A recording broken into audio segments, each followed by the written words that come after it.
Good morning, students. So today we are going to continue the same chapter, this business services. So in business services we are going to study about the next service, that is communication. So we already know what is meant by the term communication. It is we are if only by the proper communication we can able to convey our ideas and thoughts to the other person. So the communication is refers to exchange of ideas, messages and views and thoughts between two or more persons. Okay, so it is one of an important service that helps in establishing the links which is created between the businessman and other type of the persons, that is the organization, suppliers and customers. So it educates the people, widen their knowledge and broaden their outlook. So only by having the proper communication we can able to spread our knowledge and we can able to improve our outlook by having the proper communication between the other persons. So it also overcome the problem of distance which is created between the people. Not only between the people, it is also essential for all the business organization and the institutions in order to carry out the business activities very smoothly. Okay, so the main important services in the communication can be classified into postal services and telecom services. So the communication system, there are two important types. The first one is the postal services and second one is the telecom services. First we are going to see about what is meant by the postal services. Okay. So this service is required by all the business concerned to send and receive the letters and some of the important reports, parcel and money order, etc. on the regular basis.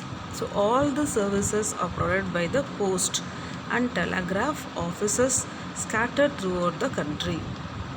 So through the postal services, the business organization can send the important letters which is where their organization, that is the organization having the same branches in some other areas, if they are having the link with the some other branches. So because in only one concern they can't able to do all the organizational activities or production activities. So in order to have the production activity in a sufficient manner, there should be the proper connection between the other organization by means of purchasing some of the spare parts from the other organization which is needed to carry out their activities very smoothly. For that purpose, the postal, that is postal means that is receiving the letters and money orders, because nowadays they are exchanging all the important messages through the internet. Okay, but before introduction of the internet, the business organization is run smoothly only by having the proper postal services. Okay, so all the postal services are controlled by the government. The postal department provides the services at the national as well as the international level. So along with the postal services, nowadays various financial services are also offered by the postal department. What are the financial services? We are having the savings account in the post office. So they are creating, the government is giving lot of their programs. They sponsor, they are launched a lot of programs for the girls, that is in order to improve the saving habits among the people in the society. The government launched lot of programs. Okay, so the public or the society, they are utilizing the programs by depositing certain amount in a particular programs with the particular rate of interest. So after the certain period of time, they can able to withdraw the amount where they having the savings. So the postal department not only they are playing as the important role for receiving and sending the orders from one place to another place, they are also playing very important services to the public also. Okay. So the postal office have also started speed post service to compete with the courier services also. So there is why we are using the courier services in order to reach that particular product or post in a short period of time, because if you are choosing the regular posting method, it will take 4 to 5 days. But if you are choosing the not a lot of couriers or professional couriers, there are a lot of couriers institute are there, they are providing the services. We can able to, that is the product or the post can be reached to that particular place, to the particular person within a short period of time. So the postal service office are also started in order to provide the speed post services like that of courier services. Okay, and the post office also providing the important service of telegraphic communication. Okay, the next one is the postal services are highly reliable. So these are all the main features of postal services. Okay, and the next one is some of the facilities. What are all the facilities which is provided by the postal department? So it is maybe classified as the financial facilities and mail services. What is by financial facilities? That is, I already explained. No, the various schemes are offered by the post office. What are the some of the schemes are Public Provident Fund, Kisan Vikas Patra, a National Savings Certificate, monthly income schemes, savings account, time deposit, money order facility. So there are a lot of schemes which are offered by the post office. Okay, and some of the mail services, another facility which is provided by the postal department is mail services. The mail services consist of transmission of the articles, that is transporting the articles from one place to the another place with the normal transfer registration facility. Okay, so they provide the security of transmitting the articles from one place to another place, and including the insurance facility also. Okay, so this is a two main facility which is provided by the postal department. Okay, and some of the mail services which is offered by the post office or UPC. What is my UPC? Some of the mail services which are offered by the post office or UPC: registered post, parcel post, and speed post, courier services, and other important services. Okay, the first one is UPC, it is under postal certificate. So this service is now rarely used, whereas this service was frequently used before the courier service. So before the introduction of the courier service, under postal certificate is a service which is mostly used in the postal department.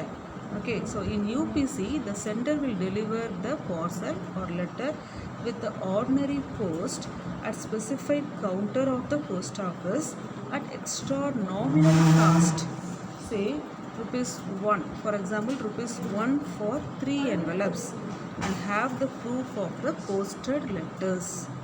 So under postal certificate, the sender is the person, no, they will deliver the parcel or letter to the other person in an ordinary post. Okay, well, at a extra nominal cost.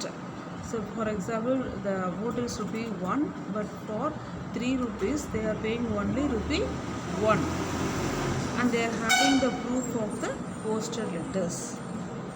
Okay, this is the method of using the UPC by the post office. The next one is the registered post. What is the registered post? That is, the sender affixes some of the postal stamp on the envelope and delivers at the counter of the post office and obtains the receipt, and he will also get the receipt. Then the postal authorities will deliver that parcel or letter to the addresses only.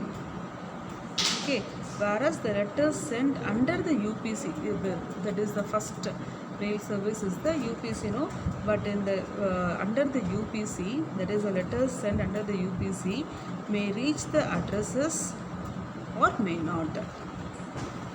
Okay, but comparing to the registered post, the postal authorities definitely will deliver the parcel or letter to the addresses. Okay, that is the difference between the UPC and registered post. What is my UPC? Under postal certificate. And what is my registered post? So under the registered post, the sender will affix some more postal stamp on the envelope and delivers at the counter of the post office, and he will obtain the receipt of that particular receipt from that post office. Okay, and then the after providing that receipt, the postal authorities will deliver that parcel or the letter to the address only. So the address which is mentioned in the letter or the parcel, they will deliver the parcel or the letter only to that particular address. If it is not available, they will not deliver that letter or the parcel to some other person. Okay, the next one is the parcel post. So it is also the service of the postal department for sending the parcels through the post across the country as well as the outside the country. This is the parcel post. The next one is the speed post. What is a speed post? It is the services to send the mail as fast as possible. Speed post means sending the mail. So in this, the post office provides the time-bound delivery of the mail, letters and other documents. Okay, so the charge which is fixed by the post office for the speed post are somewhat higher than the ordinary mail. So it is also one of the services which is provided by the post office. Next one is the courier services. What is my courier services?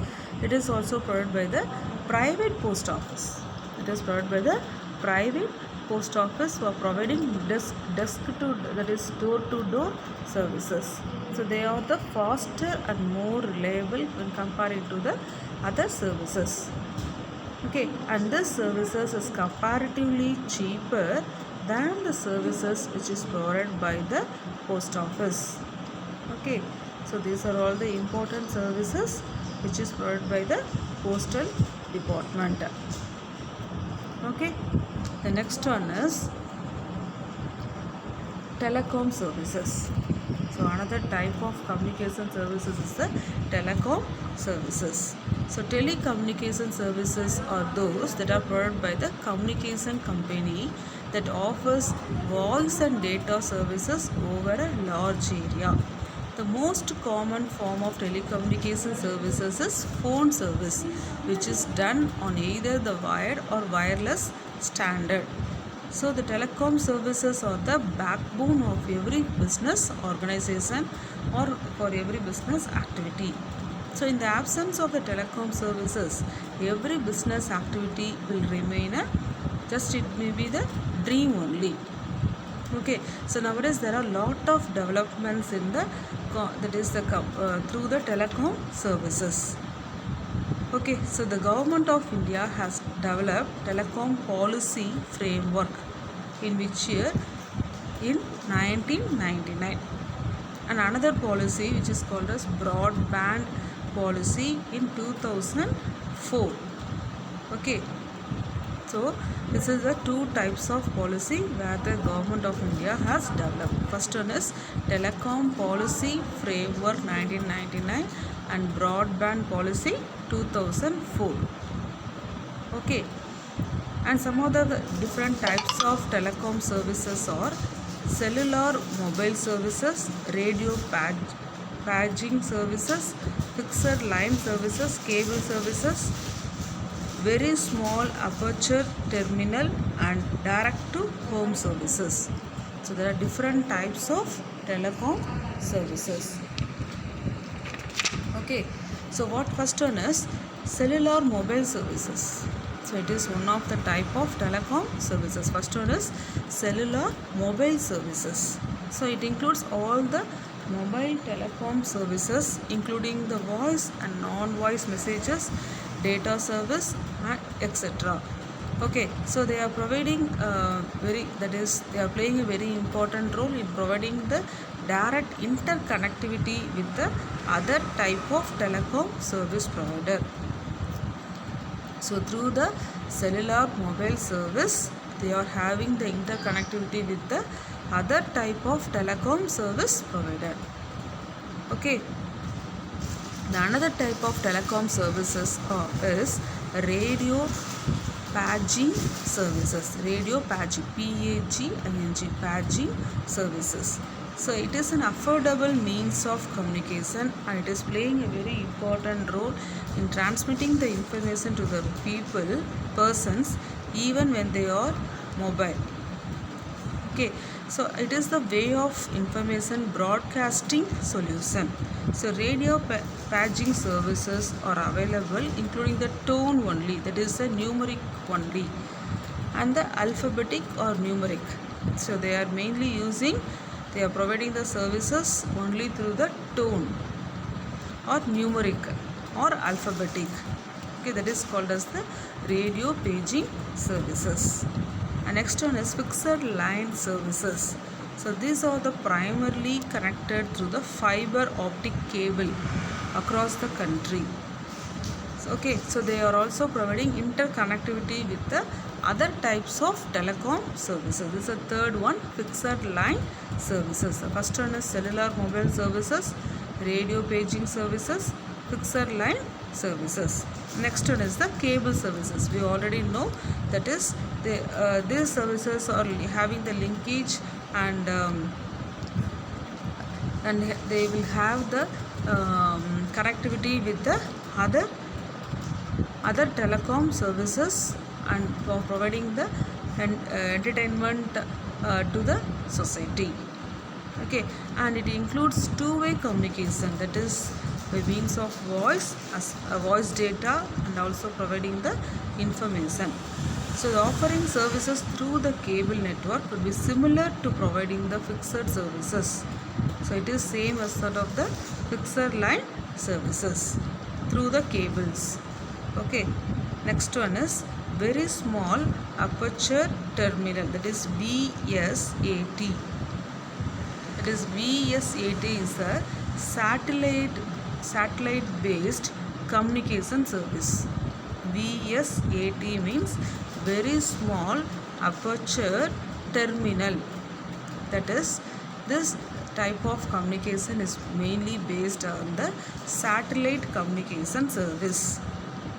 Okay, it generally offers the business and the government agencies a highly flexible and reliable use of communication solution in the urban as well as in the rural areas. Okay, so this very small aperture terminal, that is VSAT, very small aperture, APERTURE, very small aperture terminal is a satellite based communication. It is very useful to provide the newspapers through the online and providing the market rates. Okay, and tele-education even in most of the remote areas in our country. So we are getting the communication is mainly based on the satellite based communication, that is called as the VSAT, that is very small aperture terminal. Next one is the direct to home services. So it is a direct satellite based media services which is provided by the cellular companies. So we are having the DTH services providers, and they having the multiple channels, and there is a subscribed amount for particular limit of selecting the channels. So if you are selecting this type of channels means, so they are having the separate amount for the set of channels. So there is a separate plan for 2 months plan, for 1 month plan, or yearly plan. So there are different plans which is provided by that DTH services. It is called as the direct to home. DTH services is called as direct to home services. So these are all the different types of telecom services. First one is cellular mobile services. Second one is radio paging services, fixed line services, cable services, very small aperture terminal, that is VSAT services, and last one is DTH services, that is direct to home services. Okay, and next one is transportation. So transportation is also comprises of freight service together with supporting and auxiliary services by all the modes of transportation. So transportation is also playing a very important role in the business activity, that is movement of goods and carriages from one place to another place. Last one is the warehousing. What is warehousing? That is, it is viewed as a static unit of keeping and storing the goods in a scientific and systematic manner so as to maintain their original quality, value and usefulness. So in business organization, definitely there will be, if it is a large scale business organization, the production activity is in the form of bulk. So all the bulk quantities are not made by the producers to send that goods to the customers within the short period of time. So all the goods may be offered, that is provided by the producers to the customers only as per the demand and need of the customers. So after finishing the transportation, and there will be definitely the remaining goods which is not to be which is the excess of the production goods. There is excess of goods, that is called as the inventory stock of the goods. It is a closing stock. After finishing all the process, there will be definitely the closing stock. So the closing stock is can be provided, that is can be transported to the customers after, as whenever there is the need in the market, they will use that closing stock and they will supply that goods to the customers. I'm right. So up to that period, the goods should be stored in a proper place with the full security and protection. So for that purpose, there is a separate warehousing. Okay, so for the warehousing also, the business concern has to spend some of the charge. They have to pay certain fee or charges for certain period of time to store that goods, that is as a closing stock in a warehouse, to protect the goods, with the same quality value. Okay, that is called as the warehousing. So these are all the important services. Okay, so in this chapter we studied about what is meant by the business services and what are all the different characteristics or nature or feature of business services, types of services, and there are 3 types: business service, social services and personal services. And business services, there are 5 different types. The first one is the banking, and in banking we studied about different type of accounts where we can open in the banking sector, and some of the important services which is provided by the bank, and what is meant by e-banking, benefits to the customers, and different type of methods. Okay, different type of methods of e-banking. The next one is the insurance services. The insurance services, we studied about what are the important principles of insurance and what are all the types of insurance. And next one is the communication services. In communication services, there is a few different types. That is, what is the postal services and telecom services, and last one is the warehousing. Okay, So these are all the topics which we covered in this chapter, business services. So next we will start the next new chapter. Before that, we should be thorough in this chapter. Okay, so I will send you some of the important questions, case studies and MCQ for this chapter. Okay, check all this MCQ, case studies and other important questions. Study all these questions and write as a test. Okay, so tomorrow class there will be, during the live class there will be the question session, and during that time I will ask questions in this chapter. Okay, so be thorough in all the concept in this chapter. Okay, thank you students.